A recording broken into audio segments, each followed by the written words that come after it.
So I'm going to tell you something, Gary. You met Steve. Yes. Everyone here is terrified of the first question I want to ask you.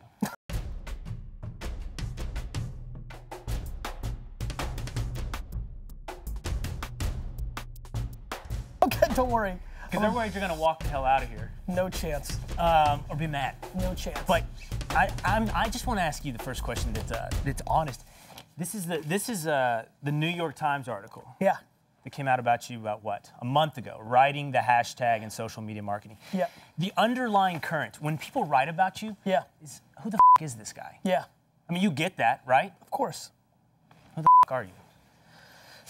You know, I'm an entrepreneur, really. Like, really what I am. I mean, at 4 years old, if you're ripping flowers out of people's yards and ringing their doorbell and desperately asking them to buy it, or when you're 6 and everybody wants to play dodgeball or go on the swings and you're desperately trying to convince everybody to stand behind a lemonade stand for 8 hours during their summer vacation, I'm an entrepreneur. I'm a salesman. But who are you now? Now you have what? VaynerMedia, right? Right. 290 employees. Yes. Pepsi. Yep. GE as clients. Yep. You told me you just got back from Europe. You keynoted a speech. You charged $40,000, $50,000 a speech. Yep. You got this out. A little more in Europe. That makes me happy. Yeah, a little more in Europe? Sure. It's all time, right? At the end of the day, it's time. So it depends how far I go. What do you make? What do you make a year? So you're really going there, huh? You know, it depends. So one of the things that doesn't get talked a lot about is my angel investing. Mm-hmm. So this year is going to be a little skewed because, you know, if I decide to sell my Twitter or Facebook stock, it'll get skewed. So where I've made more of my money. So listen, I'm a pretty transparent guy. I make in the last couple of years $3 to $5 million a year, depending on what is going to happen, right? And the variable is how much am I going to speak, and the variable is going to be how much am I going to sell the investments, or, you know, when Buddy Media sells last year to Salesforce, I get an exit there. When Wildfire sells to Google, I get an exit there. So my biggest financial variable is what happens with my angel investments. As far as VaynerMedia, it's still a baby company. It's 4 years old. All I'm doing is taking dollars to pay my estimated taxes. I'm investing it all back in building the company. No, but that's good, because here you are. You're a bestseller giving people advice on how to become successful, specifically how to be successful in the tech world, in social media. And the truth is, I'm not asking you how much you make because I want to be, I don't know, prurient or socially inappropriate. It's like, who is this guy to give us the advice? Now, I know who you are, and I know how successful you've been, but I don't know that everyone does. You know, if we hit the Main Street circuit. No way. Who's Gary Vaynerchuk? 99% of people in the world don't know who I am. But you're a guy that's invested in Twitter, early stage, yep. Facebook. Yep. But you know, but if you're asking me, the best evidence of who you are is what you just described for us, where you are now, and where you started. So the first time I ever heard of you, wine guy. Yep. That's in my head. Yep. Take me back to the start. Where did you start? I'm the most capitalistic kid, I don't think I'm a kid anymore, person you'll ever meet. I was born in a communist country. I was born in Belarus, in the former Soviet Union. It was the Soviet Union when I was born. Born in 75 and 78. Israel and the US made a deal with Russia to allow Jews to leave in a trade for wheat. So I was traded for some wheat to get to the United States. We came here, we were poor. I came with my dad. In 78, Israel and the US made a deal with Russia to allow Jews to leave in a trade for wheat. So I was traded for some wheat to get to the United States. We came here, we were poor. I came with my dad, my mom, my grandparents, my uncle. The whole clan came to the United States. I lived in a studio apartment not far from here in Queens with all our family members, 5, 6 family members in a studio apartment. My dad gets a job as a stock boy in a liquor store in New Jersey as one of his side jobs, trying to make ends meet. We eventually moved to New Jersey because he becomes the manager of that store as he works his way up. Several years later, by not spending any money, saving all his money, that partner realized his future partner, the guy who owned the liquor store, realized he had it. My dad has that entrepreneurial chops, that execution, that drive. He buys in, becomes a partner in a liquor store business, opens a small store in Springfield, New Jersey in 1983. And when I mean small, I mean 300 square feet. Mm-hmm. Little house, very small. And so what happens from there is I get involved in that liquor store, which becomes my dad's store after a buyout when I'm 14 years old, packing ice, stocking shelves. Firstborn, oldest son, immigrant family. My dad drags me into the business at 14, every weekend, every family vacation. I'm a D&F student, so unlike all my contemporaries, where if you're an immigrant, I know there's a lot of immigrants watching right now, education's your way out. I go a totally different path. My mom supports it because I'm making $2,000 to $3,000 a weekend selling baseball cards, so she sees that I've got it. So I've got this thing going on, this baseball card business, but now I'm brought into the liquor business. And you know, my parents expect me to work really hard because I'm not going to go to Harvard. And if I'm going to make it in the world, I need to work hard, and that's instilled in me early on. I fall in love with wine when I'm 16. Not drinking it. I didn't drink alcohol until I was 20. I mean, just didn't drink, but I fell in love with the fact that people collected wine. So I was lucky that the store was in Springfield, Millburn, New Jersey, which was by Short Hills, all that area. I heard you talk about the moment. I mean, I've heard you even say that like the hair on your arm stands up when you talk about the moment. I don't know if you see it. I don't know. We'll see if we can get it there. We'll see if we can get it there. It's the moment. And the guy walks in, says, I want to buy, what, 3 cases of wine? Caymus Special Select 1990 Cabernet, just named Wine Spectator's Wine of the Year. I'm 16 now, and now I'm really like, wait a minute, I know what this store needs to do. Wine had margin, 20, 50% margin, real margin. And this guy walks in and goes, do you have Caymus Special Select Cabernet? And I go, no, we sold out. And he goes, well, can I get 3 cases? I'm like, sure, I'll take a back order. And I said, by the way, are you throwing a party? He goes, no, I collect it. And literally, my life changed. I was like, wait, you collect wine? And I sat there and I said, Frank Thomas, Ken Griffey Jr., Wayne Gretzky, Silver Oak, Caymus, Chateau Lafite, same you know, it's the same thing. I can do this, and I basically devoted my life at 16 to learning everything I could about wine. Yeah, but the path that seems, you would think that would set you on the path to being a wine distributor, a mogul wine distributor across the United States, and it sets you on a very, very different path. You're here to me with a book about social media, so there's a moment when you realize, and it's why I know of you as the wine guy, where YouTube becomes a part of your story. I'm 19.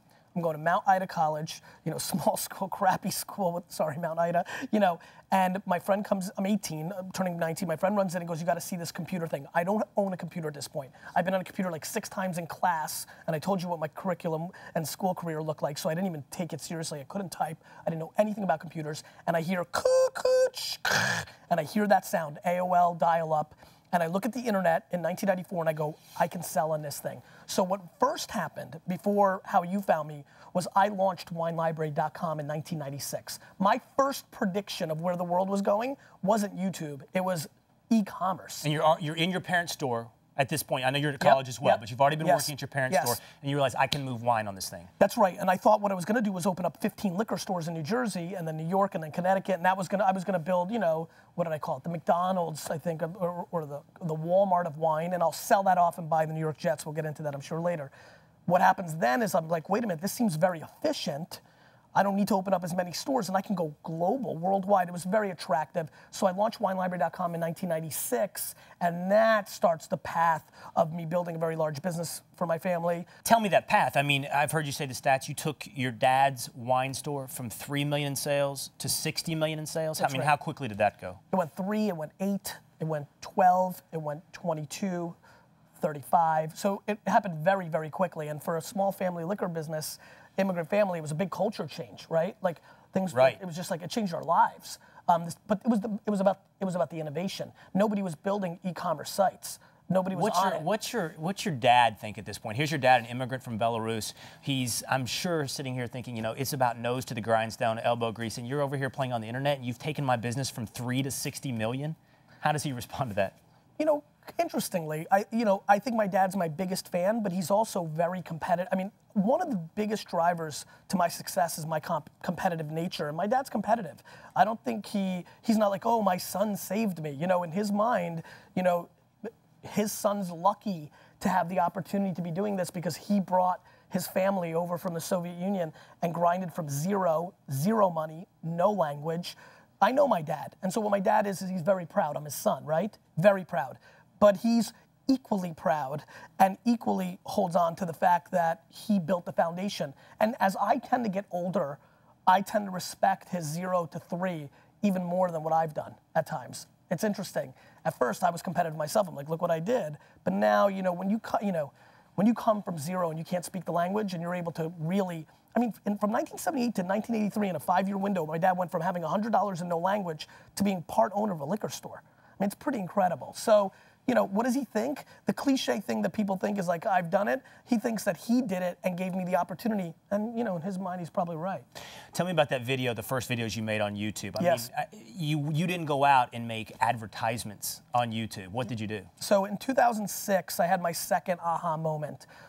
So obviously the wine.library.com movement changed everything. It's why we built such a big business. YouTube changed the next step of it, the reason you know me. In 2006, February 2006, less than a year after YouTube came out, I'm like, okay, this thing's gonna be humongous. This is gonna change the world. Let me start a wine show. I never thought of myself as a personality that way, but I was like, I gotta test this, I gotta learn this. It's always been my nature. I'm always gonna be that person that tries something first.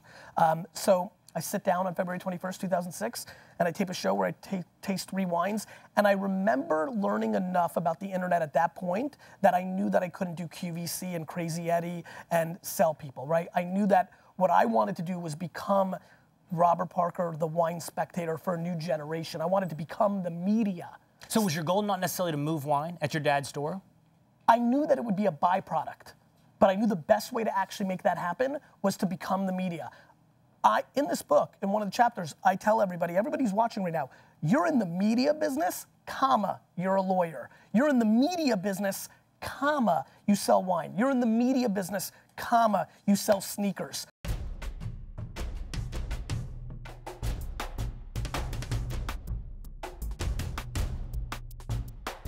I mean, Red Bull is the first big company, I think, to figure this out.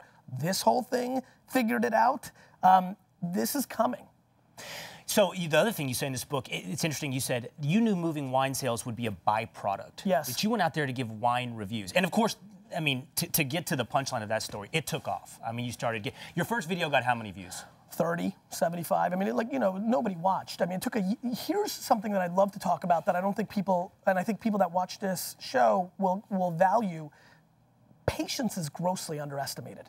You know, I was very successful, my wine business is growing. Now I start doing this show and spending all my time trying to promote this show, and the sales of Wine Library start flattening out because I was the engine, right? So I had to simultaneously start building back up other engines besides me and do this show. And the show wasn't getting watched. I mean, I'm a year in now. For the first time ever, I'm not growing as rapidly as I was because I'm distracted, but I knew this was right. And the show really didn't take off until mid-2007 when New York Magazine did a profile on it, which led to Joel Stein seeing it. Then he did a huge profile in Time.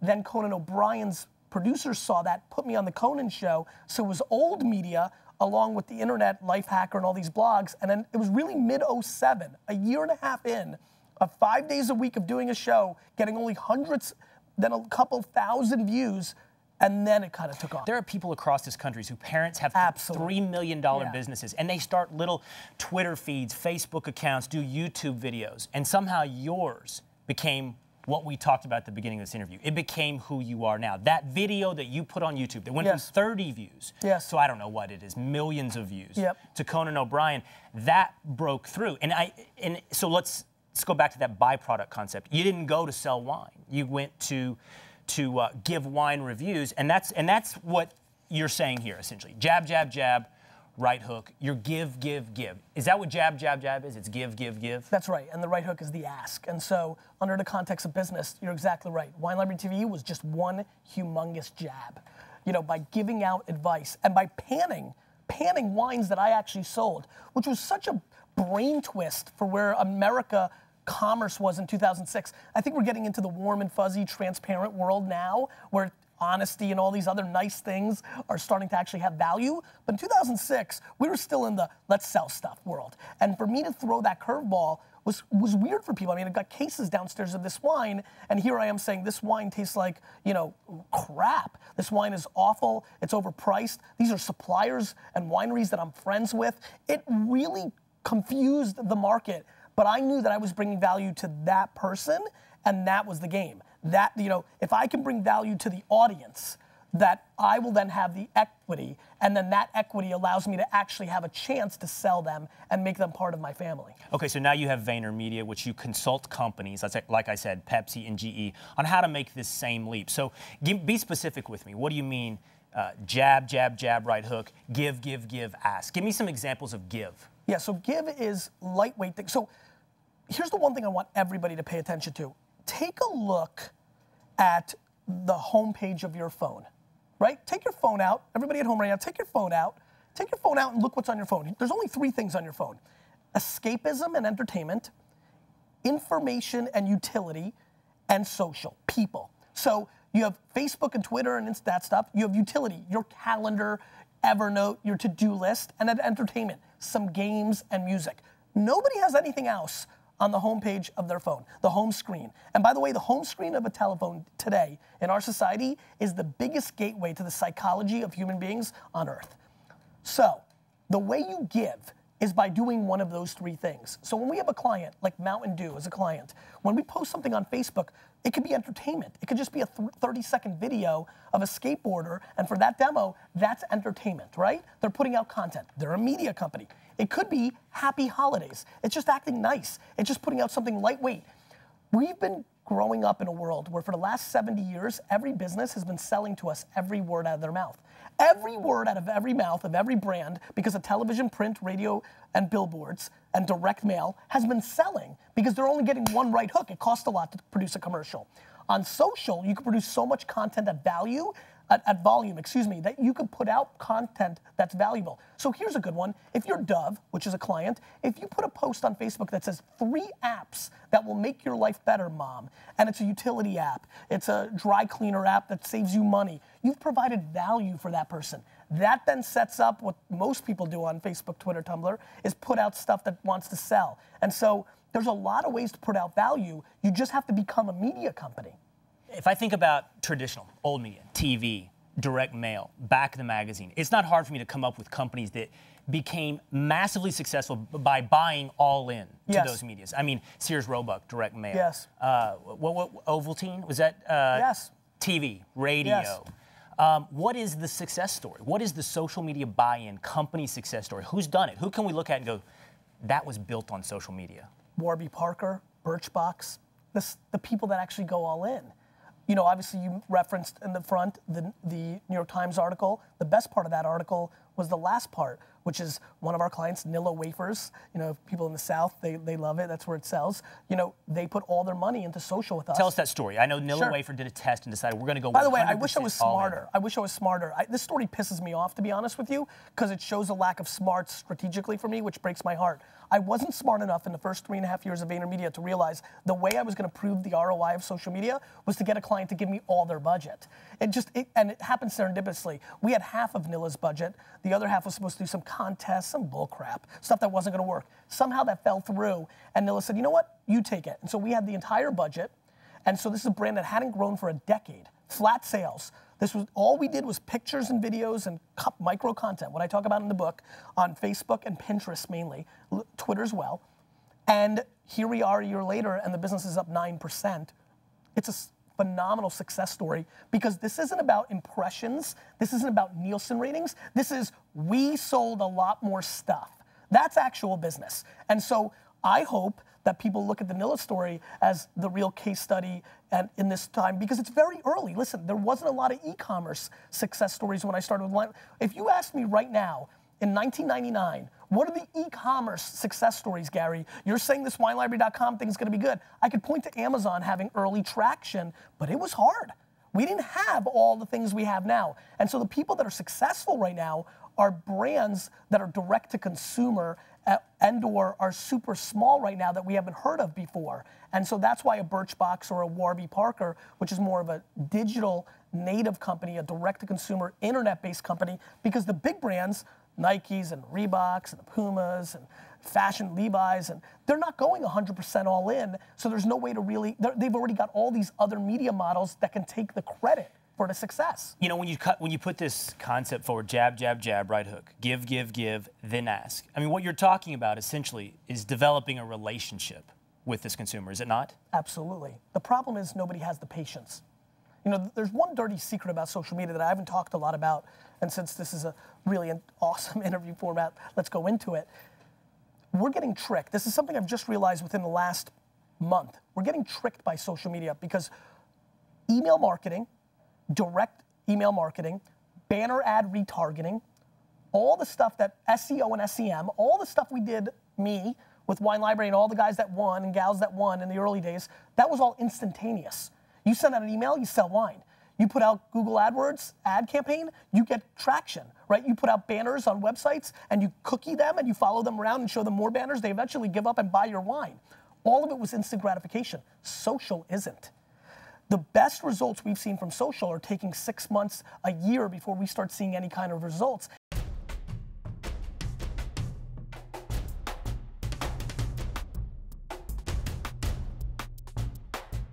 And we live in an ADD culture now, my man. But what's the trick? You said that there's a trick to this. Well, the trick is, that's my slang term for, the trick is everybody's confused by this because they want to see instant results. You hire somebody or you do it internally, you post it on Facebook, you expect something to happen. Well, let me ask you this though. You said we're entering an age of honesty, and we're talking about establishing a relationship with the consumer, right? Yes. Give, then ask. Is there not a trick to that? Are you establishing a relationship with the consumer that they don't actually know at some point? You're manipulating them into the ask. You know, I think that this was the tone that the Times article took that really pissed me off, to be honest with you. You're following a friggin' brand. I mean, who in the world thinks that they're having any kind of relationship with Nike that isn't predicated on some, I mean, thank you. I mean, I can see your natural, right? Thank you. I appreciate that because that's a very natural reaction from you. That is, it's such an easy answer for me because what, you think Dunkin' Donuts wants to be your best friend? I mean, like, this is predicated on commerce, but I think it's a hell of a lot better than them just asking you all the time. But you have said that you think all relationships are kind of transactional. I think you described it as leverage. Under the context of business.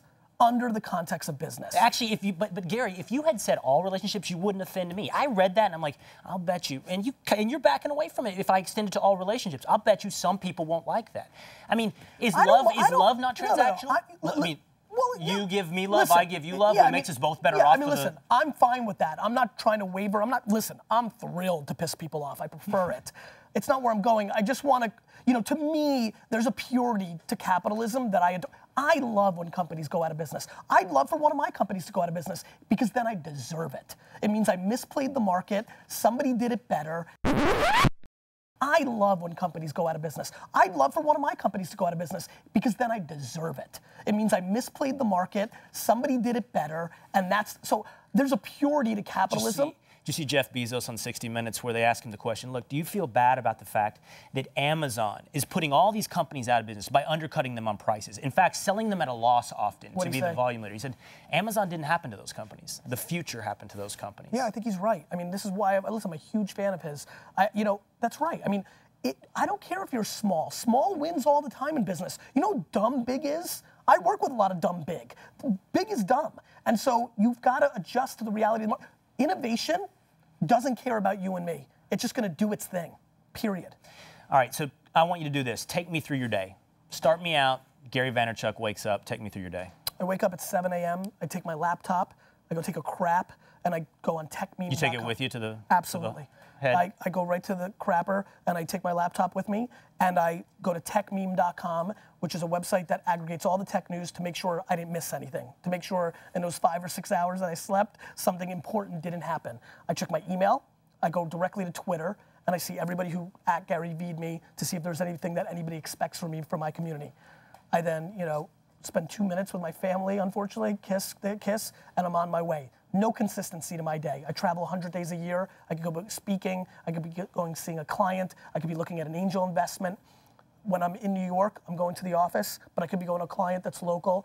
And the rest of the day is really predicated on a couple of categories. Meetings with my staff at VaynerMedia, meetings with clients at VaynerMedia, strategy meetings of that nature, or I'm meeting with startup entrepreneurs to invest in, or I'm meeting with, you know, press or doing things if I'm in my book mode or speaking mode. You tweet 70 times a day? That's on average. We ran the numbers for that article. And again, 60 of those, or 65, are me replying to something. That's what I find the most fascinating. So let me tell you this. I hate Twitter. Okay? Yep. I know you love Twitter. Yeah. And I want you to make me love it, and I want you to make me good at Twitter. I prefer not to make you good at it, because if you're good at it, then I'm less good at it. Oh, right? It's not a zero-sum game, is it? No, it's not. No, but here's why. I think I treat Twitter the same way you do. And you come away loving it, and I come away hating it. What I get from Twitter is a lack of engagement. So to me, Twitter is a broadcast mechanism for 140 characters of pure snark or pure genius that you think you're giving out to the world. That's the part that I hate. I actually like the engagement. When somebody responds, you and I talking right now, I like this. And to the extent that Twitter can give me that, But I don't see that it gives me that much. You know why? Because you're not starting with listening.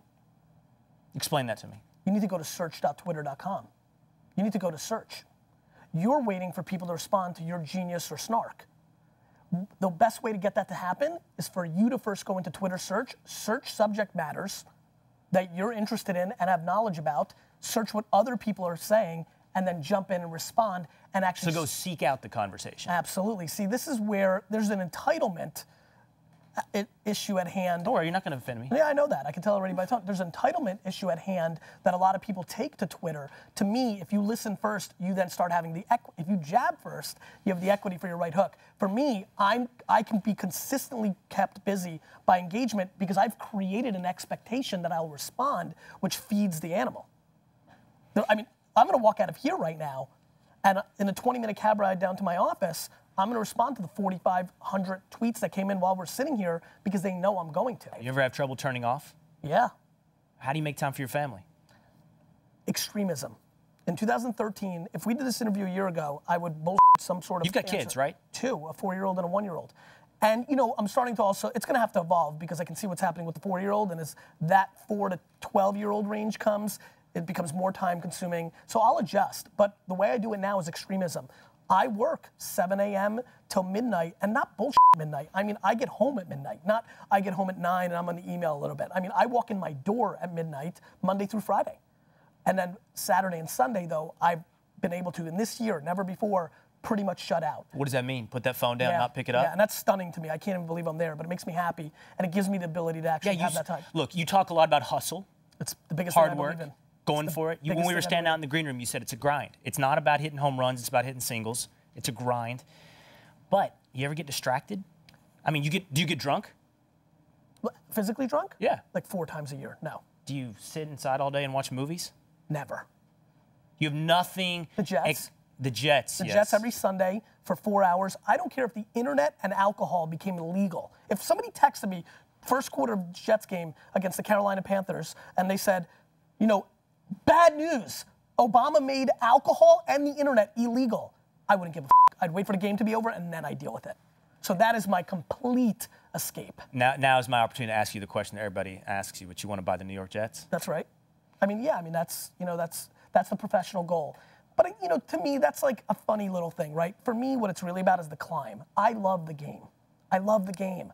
I love the grind. I love that I took a red eye from London right now and ran over here instead of saying, like, why? Like I love that about me. I love that about it, and I love doing it. And to me, by having such a hefty goal, like a $2 billion sports franchise, it's going to keep me busy. No, you know, Nick Saban, coach of the Alabama Crimson Tide, for now. We'll see in a couple days if he's not the coach of the Texas Longhorns. I saw him after he won the national championship. I think his first of the 3 he's won at Alabama. And they said, was this always the goal, to win the national championship? Was this the goal? He said, we don't focus on goals here. I focus on process. I focus on practice, recruiting, not only that, blocking and tackling. Clearly, your desire, not just your desire, the fact that it fulfills you, waking up, tweeting 70 times a day with little replies that are hitting one at a time, picking up customers one at a time. Clearly, that's the path to success. It can't be, I'm going to own the New York Jets.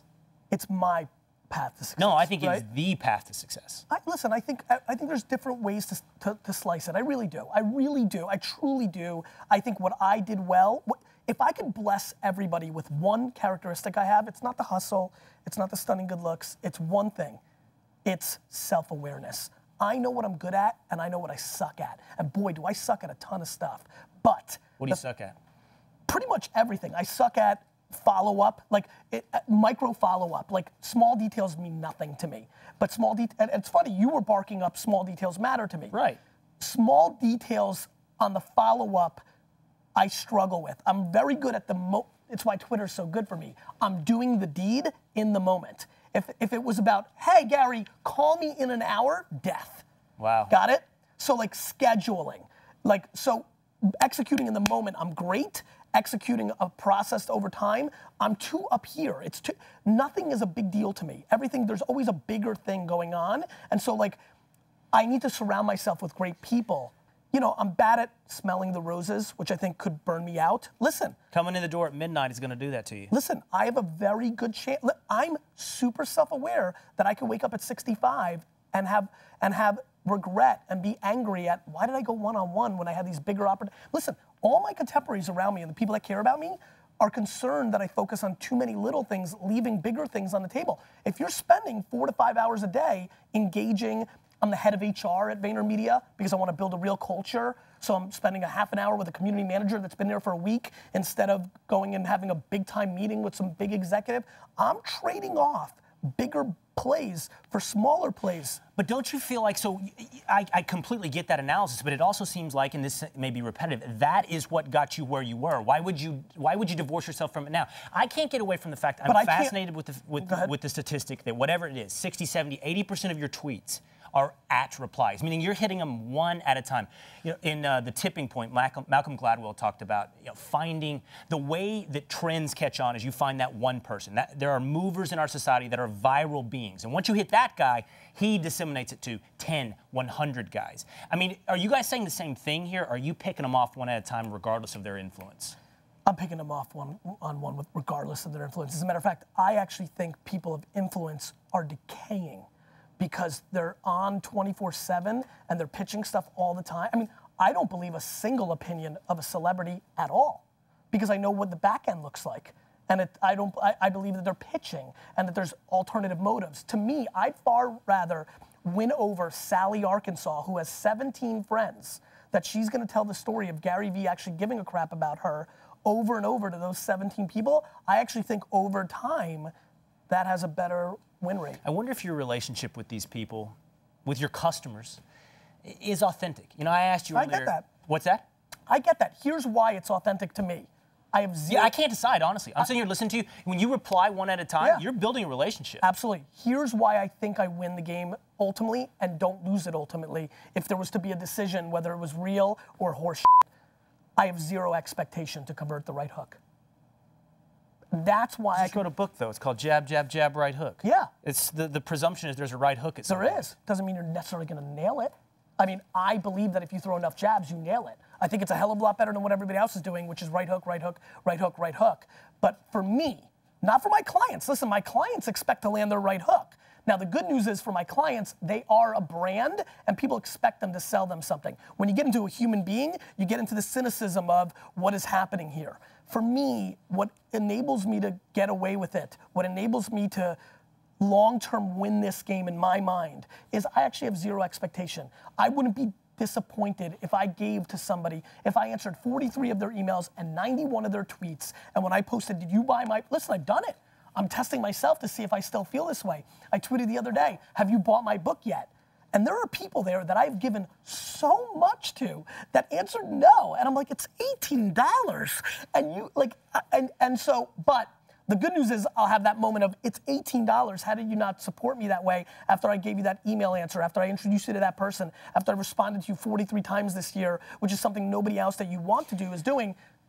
Deep down, I'm okay with it because I do not believe I'm entitled to anything. And that lack of entitlement is ultimately the thing that gets me through. I started this interview and I asked you, who the are you, right? I knew the answer to it, but I needed to hear it. So now tell me this. Who do your critics think you are? Like, what's the biggest criticism that you get over and over? That's a great question. I think that people think I'm a motivational speaker. So what does that mean, a bullshit artist? Yeah, I think people think I'm a bullshit artist, and you know what? I understand why. I on paper, meaning if you catch me in the right environment, if you clip certain parts of this interview, you can paint a very bullshit artist narrative. I get it. I think a lot of people are cynical. I also think that we live in a society where there's been plenty of bullshit artists, and I communicate like one. I'm not confused by that.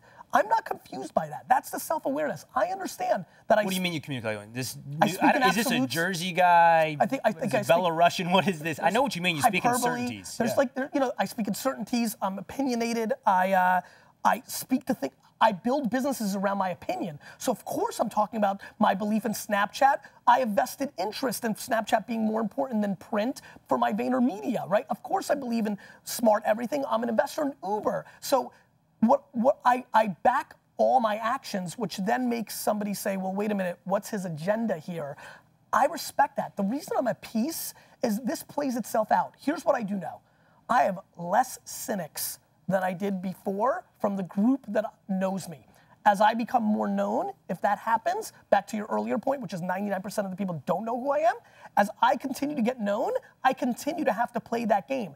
It's the same game for me, Will. It's my whole life. It's 85% of people like me from the get, 15% don't. Of that 15%, over a very short period of time, I'm able to get 11 to 12% to like me more. And then there's a small group that won't. No, I've got no reason to say this because this interview's almost over. But what is clear to me is those people that know you seem to like you. And those that don't, there's your pool of people who think you're a bullshit artist. And that makes me happy, right? Like I think you can win that game in today's society because there's so much information. I do think you're authentic. I asked you that. And that is the ultimate currency to me. Like, this was my major, broadcast journalism. I left it because it's like, you're going to school to learn how to become an actor, how to play good on a TV like that. That is the ultimate pretend game. That's not authentic. I came back to this because in 2008, during the election cycle, I felt like what the debate, the conversation we had was so false. Surely there is a market opening for authenticity. Surely you can create a TV show that shows all of this behind the scenes, that doesn't need to pretend to play TV. That's why I asked the camera to go out there when you and I walked in. It's like, we're not playing TV. You're preaching. This is two guys having a conversation. And I don't know. That may be the next step of marketing, right? It is, don't pretend to sell. Don't always sell. Create a true, authentic relationship. Everyone's a media company. Just be real. Yes. And the reason it's so easy for me to say that is I wrote Crush It in 2009. What you just said is basically the entire thesis of a book I wrote 5 years ago, which is the internet, YouTube and other things of that nature are going to create a platform for people to be able to do whatever they want. There isn't going to be 4 to 5 moguls that own media that control what the world sees. And because of that, we're going to get alternative, authentic, and opportunistic people put storytelling to the world.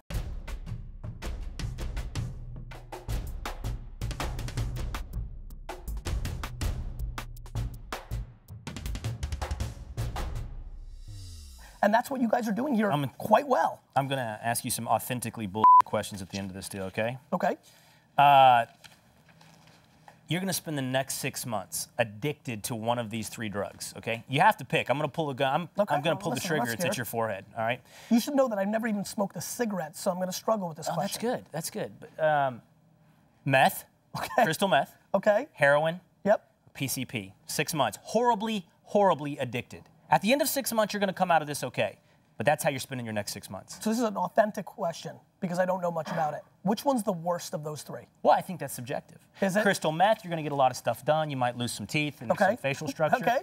PCP, you could lose your mind, but you're going to have some good stories at the end of that deal. Well, that would probably then be it. And so supposedly heroin, I wouldn't know the answer to any of these, by the way. This is just what I've read. Heroin is the best, is what I've heard. But you may never come out at the end of that 6 months. I would go with PCP then because for me, I'm a storyteller, and if I can get stories out of it, that would make those 6 months. I would have guessed meth, though, because you seem like a guy who likes to get stuff done. I mean, the teeth scare me. You know, I like the teeth. All right, so you're going to have to, I think you started to answer this earlier. For the next year, you're giving up one of these, 0 of this product. Okay. That cell phone in your pocket? Never. I can tell you that sex? right now. Sex. I like how easy that was for you. That was so easy for me. that was very easy. Would you rather, okay, look, this is good. I'm a huge Cowboys, Mavericks, Rangers, Texas Longhorns fan. Mark Cuban owns the Dallas Mavericks, but he's from Pittsburgh. Yes. He is a Steelers, Penguins, Pirates fan. Yes. You don't get to pick the sports team you own. Rarely. The timing's not right. So you're going to get to own a sports team, Vaynerchuk, but it's going to be the Miami Dolphins. Take the deal? That's a really good question. I'm impressed by you right now. I don't know. Here's my intuition on this. I would probably buy an NBA team out of market rather than buying an NFL team. Because you just couldn't root against the Jets? I really wouldn't want to. I'm not, listen, I have a very easy chance here to say never, right? But I won't do it, which means that I might. So, I mean, I know myself. You asked me a great question that I've honestly been waiting for this. I mean, I do a lot of interviews. Forget about the little ones that I've done 300. I do a lot of stuff. And the Dolphins-Jet ones, that's what really got you? it's just the notion of the Patriots would be even worse. I would buy an NBA team. Yeah. All right, last one. You have to disconnect for a year, off the grid. No phone, no nothing. Disconnect for a year. But I'll give you for you, you said you make $3 to $5 million a year. It's going to have to be enticing. I'll give you $10 million to disconnect for that year. Would you do the deal? No way. Because even I make 3 to 5 and I'm hedging. I'm not cashing in. I'm leaving so much money on the table every year. So it's not about the need to be connected. It's that you're going to keep doubling up on your own without the need. Yeah, you know, I'm building blocks, and to be off for a year, I wouldn't be able to build the blocks. And $10 million to be off that would, I mean, and then the startup. What is your number then? If it's not 10 million, I'd take 100 million. I would, because that I feel like, you know, also depends on the variables, right? Am I with my family? Is it somewhere nice and warm? Am I gonna like get healthy, lose some weight? Like, can I get a trainer? You know, like, you know, there's the variables, but I'd take a hundo. All right, Gary, man. It's been good Thank you so talking much. to you. This was a lot of fun. Yeah. You did a great job. Steve, you said something at the end. I couldn't hear you. Do you want me to ask Gary? We did a wrap, but. Oh, okay. Good, man. I really did enjoy it. That was great. You were great. We almost pulled a switch on you at the very end and took you to a wine bar. Is that right? Yeah. You can. I don't know about wine. Are you political at all, Gary? Not really. I've voted both parties multiple times. Your love of capitalism's got to lead you in one direction. It does, but I'm also too affected socially sometimes. Yeah. Yeah. I'm also completely of the notion of like the government can't stop me. I'm so weird that way. No, I'm probably naive that's the to entrepreneur that. in you. And I came from an entrepreneurial side. I started 2 companies before this, and there is an optimism to entrepreneurialism. Absolutely. You know what? You're going to put in this regulation. You're going to put in this tax structure. I'm still going to churn on. I'm too fast. I'm above That's this. exactly right. Yeah. That's exactly right. Yeah. Thanks, All right, brother. man, Have a great holiday. Thank you.